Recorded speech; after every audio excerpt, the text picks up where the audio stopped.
Bueno, yo soy de Ecuador, o sea, yo realmente mi familia no vive aquí, entonces estuve internado en un hospital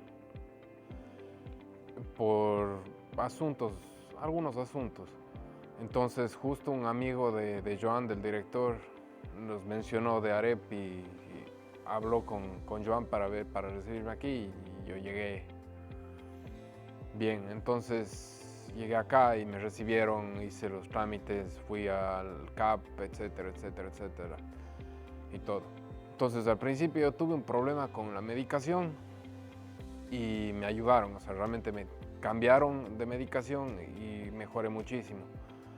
Entonces fue poco a poco que fui habituándome con los servicios de AREP, con el servicio de Habitalla, para formar hábitos para seguir adelante. O sea, realmente yo no era la persona que tenía los mejores hábitos, ni saludables, ni de orden, ni nada, y poco a poco he ido mejorando.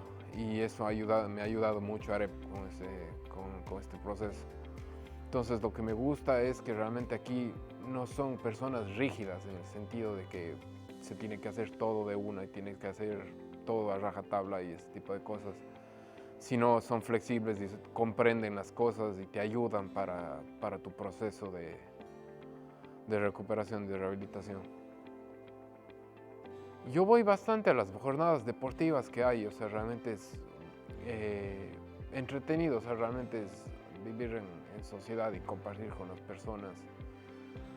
Es algo que ayuda mucho, hacer actividad física es bueno y todo para el estado de salud mental, o sea, realmente se sociabiliza y se hace actividad física, se aprenden cosas, se ejercita, te ejercitas, hay un montón de cosas y lo mejor es que crea lazos entre gente, o sea, realmente hay un ámbito social que se debe tomar en cuenta, que realmente ayuda.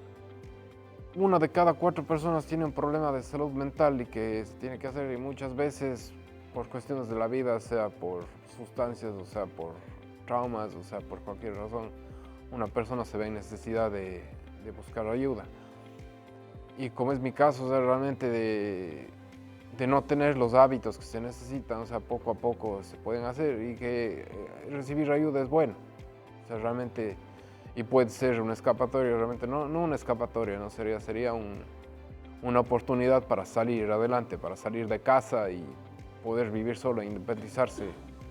Sí, o sea que sí, como sí se puede salir adelante y mejorar y todo y vivir un estilo de vida más saludable y todo, incluso dejar las sustancias que te hacen daño y un montón de cosas que pueden servir y que son necesarias para salir adelante.